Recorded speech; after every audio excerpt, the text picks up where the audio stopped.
नाज़रीन ख़बरुनि जे सिलसिले खे अॻिते वधाईंदे ख़बर शामिल कयूं पिया। दौड़ अॻूणे वफ़ाक़ी वज़ीर मखदूम शाह महमूद कुरैशी जी गिरफ़्तारी ख़िलाफ़ दौड़ में गौसिया जमायत जे हज़ारे मुरीदनि पारां ज़िले सदर काज़ी इज़हार डायरी, काज़ी असलम डायरी, काज़ी नसरुल्लाह, ग़ुलाम हुसैन जावेद ऐं ॿियनि जी अॻुवाणी में मेहराण हाईवे खां रैली कढी प्रेस क्लब दौड़ अॻियां एहतजाज कयो वियो, जिते हिननि सख़्त नारेबाज़ी कंदे शाह महमूद कुरैशी खे फौरी तौरु आज़ादु करे बेचैनी ख़त्म करण जो मुतालबो कयो।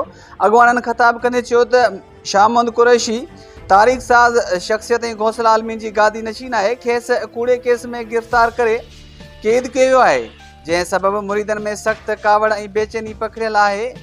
हिननि घुर कई त मखदूम शाह महमूद कुरैशी खे फौरी तौरु आज़ादु करे संदन मुरीदनि अक़ीदतमंदनि मां बेचैनी ख़त्म कई वञे, ॿी सूरत में पूरे मुल्क अंदरि एहतजाज कयो वेंदो।